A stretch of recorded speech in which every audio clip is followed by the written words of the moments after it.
For the first 20 seconds, the woman's voice is calm but mysterious. Welcome back to Storyova, the place where real emotions meet unforgettable stories. If you enjoy stories that slowly reveal shocking truths, stories about love, betrayal, and the secrets people hide, then you are in the right place. Today's story begins with something that seemed small, almost meaningless. A plate of food left quietly on a porch. But what began as a strange kindness from a neighbor slowly turned into a mystery that uncovered a secret no one could have imagined. So settle in, because this story will take you somewhere unexpected. My name is Clara Bennett, and 3 months ago my husband disappeared. The police called it a missing persons case. Friends called it a tragedy. But the truth is, nobody really knew what had happened. Daniel wasn't the type of man who would just walk away. We had been married for 7 years. Our life wasn't perfect, but it was stable. We lived in a quiet neighborhood where everyone knew each other's names, where children rode bikes down the sidewalks and people waved when they passed your driveway. Daniel worked as a mechanical engineer. He loved fixing things around the house, drinking coffee on Sunday mornings, and arguing with me about which movies were better, the old classics or modern ones. He was predictable in the best way.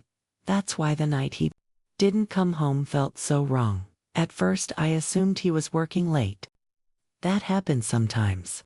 But when midnight came and his phone went straight to voicemail, I felt the first knot of fear in my stomach. By the next morning, I knew something was wrong. His car wasn't at the office parking lot. His coworkers hadn't seen him. And the last message he sent me simply said, "Running a little late tonight. Don't wait up." That message was sent at 6:12 p.m. After that, nothing. The police searched the area. They checked traffic cameras, questioned coworkers, even looked through our home. But Daniel had vanished like smoke. Weeks passed. At first people came by, often bringing casserole, offering comfort, telling me everything would be okay, but eventually life continued for everyone else except me. Every day I woke up hoping for a phone call. Every night I fell asleep wondering where he was. Then, something strange started happening. One morning, about 6 weeks after Daniel disappeared, I opened my front door and saw a plate sitting on the porch. It was covered neatly with aluminum foil. At first I thought it was from one of my neighbors. That wasn't unusual in our community, but when I lifted the foil, I froze. Inside was a homemade breakfast. Scrambled eggs, toast, and slices of avocado. Daniel's favorite breakfast. I looked around the street, expecting to see someone walking away or waving from across the road. But the street was empty. I figured maybe Mrs. Henderson from 2 houses down had left it. She often brought food when people were going through hard times. Still, something felt odd. I didn't eat it. I simply placed it in the fridge. The next morning, when I opened my door again, there was another plate. This time it was pasta with tomato sauce, and again, it was Daniel's favorite. That was when the uneasiness began to grow. Someone was leaving food on my porch every morning. Always. Meals Daniel loved. Pancakes. Chicken soup. Grilled cheese sandwiches with tomato soup. The same foods he used to ask for when he had a bad day. At first I convinced myself it was coincidence, but deep down, I knew it wasn't. Someone knew Daniel, or someone knew us. After the 5th day, curiosity got the best of me. I decided to wait. That night I turned off the lights in the living room and sat near the window, where I could see the front porch. Hours passed. Nothing happened. At around midnight, exhaustion pulled my eyes closed. When I woke up the next morning, sunlight was pouring through the window, and when I opened the door, there it was again, a plate of food. This time it was pancakes with blueberries. Still warm. I felt a chill run down my spine. Whoever was doing this had come while I was asleep. And they were careful. The next few days I started paying closer attention to my neighbors. The Hendersons, the young couple across the street, the quiet woman who lived next door. Her name was Laura. Laura Whitmore had moved into the house beside mine. About 8 months earlier. She was polite but distant. The kind of neighbor who waved politely but never stayed to talk long. She lived alone. Or at least I had always assumed she did. She worked from home. Rarely had visitors, and kept to herself. At first. She never crossed my mind as the person leaving the food, but something happened one afternoon. That changed that. I was taking out the trash when I noticed Laura, standing near the edge of her driveway. She was looking toward my house. Not casually, intently. The moment she saw me notice her, she quickly turned away and walked inside. That moment stayed with me. The next morning when I opened the door and found another plate, my mind immediately went to her. Chicken salad. Daniel loved chicken salad. My heart began to beat faster. Was it possible? But why would she do that? And more importantly, how did she know? That afternoon, I walked over to Laura's house. My hands felt slightly shaky as I knocked on her door. For a moment there was no answer.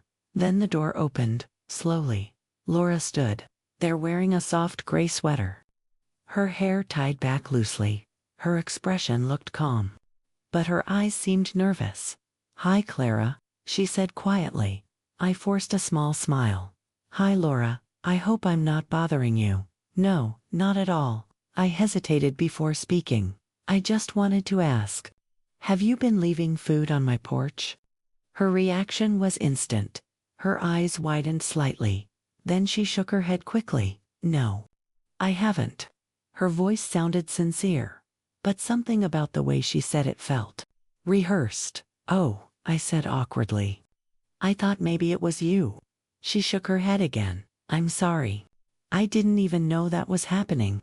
For a few seconds we stood there in silence. Then she said something that caught my attention. "I hope whoever is doing it has good intentions." Good intentions. It was a strange way to phrase it. I thanked her and walked back to my house. But that conversation didn't calm my suspicions. If anything, it made them stronger. Over the next few days, I kept noticing small things. Laura's lights staying on late at night, the sound of someone moving around in her backyard at odd hours. Once, I even saw her carrying a grocery bag filled with ingredients that looked suspiciously familiar. Eggs, bread, blueberries. I started wondering if I was imagining things. Grief can make your mind see connections that aren't real. But then something happened that changed everything. One evening I heard a noise outside my bedroom window. It was faint, like a metal latch clicking. I walked quietly to the window and peeked through the curtain. Laura was in her backyard. She was adjusting something near the corner of her house. When she stepped back, I realized what it was. A security camera. It was pointed toward the space between our houses, toward my porch. My heart began pounding. Why would she need a camera facing my house? I watched as she tested the camera on her phone, angling it carefully. Then she went back inside. That night I barely slept. My thoughts raced endlessly. If Laura wasn't leaving the food, why was she watching my porch? And Daniel and I stared at each other across the dim basement, like two strangers who shared the same memories. For a moment neither of us moved. 3 months of grief, confusion, and sleepless nights suddenly crashed into a single, overwhelming wave of emotion. My chest tightened so hard it almost hurt to breathe. "Clara," Daniel said again, his voice softer this time. I took a step forward, then another. My mind was screaming 1,000 questions. But my heart spoke first. "You're alive." It came out as barely more than a whisper. Daniel nodded slowly. His eyes filled with a mixture of relief and guilt. "I'm alive." Something inside me cracked. Before I even realized what I was doing, I rushed toward him and wrapped my arms around him tightly. For a few seconds he froze. Then he hugged me back. His arms felt the same, warm, familiar, safe. And suddenly I was crying harder than I had cried in months. You left me, I said through shaking breaths. You just disappeared. I know, he whispered. I'm so sorry. I pulled away slightly, looking at his face. He looked thinner, more tired. Dark circles under his eyes, and there was a faint scar along his eyebrow I didn't recognize. What happened to you? I asked. Daniel glanced toward Laura, who was standing quietly near the stairs. She knows everything, he said softly. Then tell me too. I replied. The room was silent except for the quiet hum of a small heater in the corner. Daniel took a deep breath. 3 months ago, he began. I found something at work that I wasn't supposed to see. My stomach tightened. You said that upstairs. I said, what exactly did you find? Daniel hesitated. Then he walked to a small desk in the corner of the basement and picked up a thin folder. He handed it to me. Inside were printed documents, charts, technical diagrams, financial records. I scanned the pages quickly, but most of it made no sense to me. What is this? I asked. Evidence, Daniel said. Evidence of what? He looked directly at me. Corporate sabotage. Illegal manufacturing. And something much worse. My heart skipped. Daniel worked for a large engineering company that designed mechanical parts for industrial machines. I had always assumed his job was boring but stable. Apparently, it wasn't. I was reviewing equipment specifications one night, he continued. Something didn't add up. Some of the parts we were producing weren't going to the clients listed in the system. So where were they going? I asked. Daniel's expression darkened. To a private contractor. That doesn't sound illegal. It is when the parts are being used for weapons that violate international laws. The words hung in the air. Like a storm cloud. What kind of weapons? I asked quietly. Daniel ran a hand through his hair. Autonomous weapon systems. My mind struggled to process it. Like military drones. Not exactly, he said. They're machines designed to operate completely without human control. A cold chill crept down my spine. You mean robots that decide who lives or dies? Daniel nodded slowly. That's exactly what I mean. The basement felt colder suddenly. But why would anyone hide that from the government? I asked. Daniel gave a bitter smile. Because the government wasn't involved. Laura shifted slightly behind us. They were selling them privately. She added, to the highest bidder. My stomach twisted. You mean criminals? Criminals, warlords, anyone with enough money. Daniel said, that's why the records were hidden so carefully. I stared down at the documents again. So you found proof? Yes. And someone found out you had it. Daniel nodded. That's when things got dangerous. He leaned against the table and continued. The night I disappeared, I was leaving the office late. When I reached the parking garage, 2 men were waiting near my car. My chest tightened again. What happened? They told me to give them the files. And you didn't? No, he said. So they attacked me. I looked again at the scar above his eyebrow. That's how you got that? Daniel nodded. They thought they knocked me out. But I managed to run. Why didn't you call the police? I tried, he said. But when I checked the system earlier that day, I realized something worse. What? Daniel's voice dropped. Someone in the police department was already involved. The room went quiet again. Corruption. It suddenly explained the fear in his eyes. So you couldn't trust anyone? I said slowly. Exactly. And that's when you came here, I said. Glancing at Laura. Daniel nodded. Laura used to work in cybersecurity. She understands how to stay invisible. I turned to her in surprise. You never mentioned that? She gave a small shrug.